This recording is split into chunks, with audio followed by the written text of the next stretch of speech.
Notice no more. Notice. Say, your body is your temple. Your one and only temple. Your body is your temple. Your one and only temple. You are living in the holy places. Greetings, family.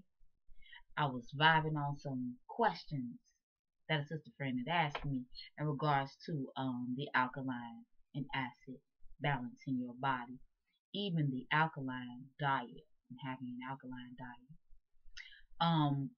The things that I answered, my answers would be great to have a dialogue with you all on, and so I thought I'd go ahead and put it together in a video article.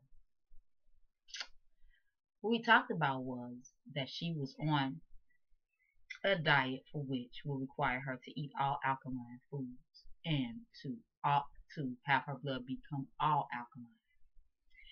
You have to remember that our body's blood pH level is supposed to be balanced. It is not to be all alkaline or all acid. What is very interesting is this alkaline diet craze comes from the fact that, just common sense part, comes from the fact that we eat the standard American diet, which is very acidic, which is heavily acidic. However, we are sun children, sun people, melanin people that come from a place where fruit is plentiful. And we are supposed to be eating fruits, leafy plants, and grains that are alkaline and acidic in nature. Our pH balance should be between 7.35 or 7.45, somewhere around there, but right there balanced in the middle. When it is not balanced, our body then becomes, our immune system is off, our metabolism is off, our breathing is affected, our circulation is affected. So if we are too alkaline, for example, if we are overly alkaline, we will suffer from a condition called alkalinosis. If we are too acidic, we'll suffer from a myriad of conditions that are acid based. What's very interesting is that you will see the difference in the skin. When the skin is hard and begins to wrinkle, that is and loses its elasticity, that has a lot to do with a lot of acidic foods. When it is supple and elastic, that has a lot to do with a balance and some alkaline foods. When it is hard and calloused, over calloused, that has a lot to do with too much excess of acidic foods. When it is easily breakable, your skin is easy to break, that is too much alkaline foods.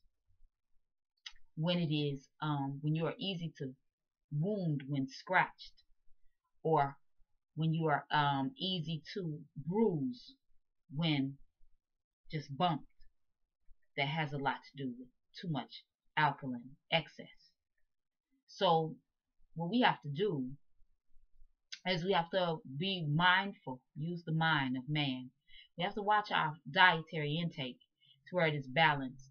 Now, getting in on that dietary intake concept has a lot to do with removing a lot of the excess acid from the diet, which comes in the form of artificial sugars, preservatives, colors, flavors, things like different additives that are carcinogens, different additives that are very toxic in our bodies. When we look at the packaging ingredients label and there is a whole bunch of unreadable words in your ingredients list, your body is callousing up in order so as not to take that in, so as not to assimilate any more of those toxins. It is closing off. It wants to close off away from those toxins. It doesn't want to stay pliable and supple. It doesn't want to stay elastic to that. it wants to brace against that, thus eventually losing the elasticity. It's very important that we pay attention to what we're taking in. Also, what we're taking in the form of food fads. There are a lot of food fads and a lot of food ideas. But remember, pH balance is the key. pH balance is the key. A lot of those food fads are also sparked by thoughts of clinical trials and things like that.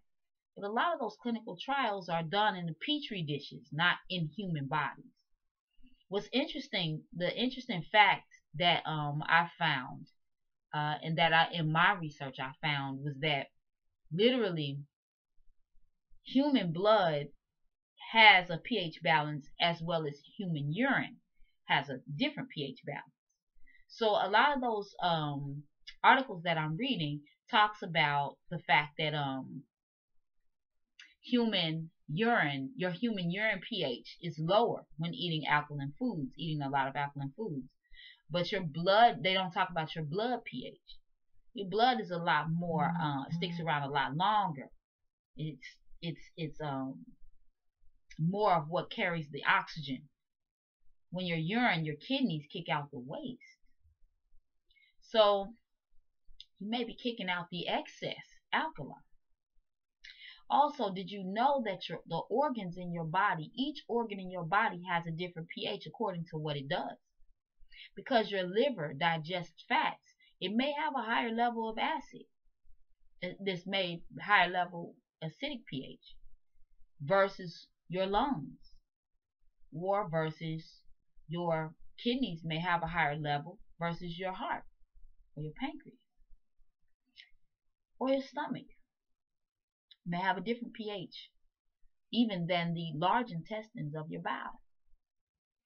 With such being the case, you have to understand that the human body is an organism that is intricately interdependent with itself. And it has a natural intelligence. Those of us children of the sun, we understand that we have a natural innate intelligence and body memory.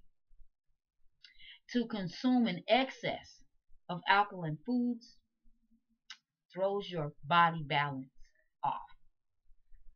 It is an imbalance. Excess is imbalance, alkaline or acid. Make sure that you consume lots of fruits, vegetables, beans, green leafy plants, those natural things, also your herbs, your water.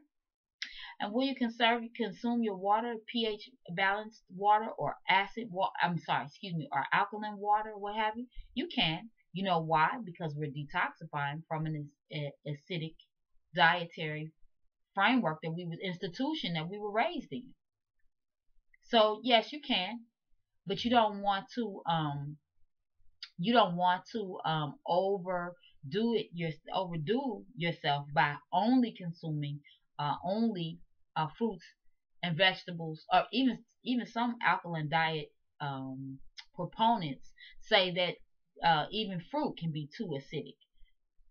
That's not true. I would say no. I am not in debate with them. I don't debate with them. I simply stand in my place to say fruits, vegetables, and beans, nuts, and seeds should be the diet of the black African man, woman, and child. Ashe. You don't shed no tears.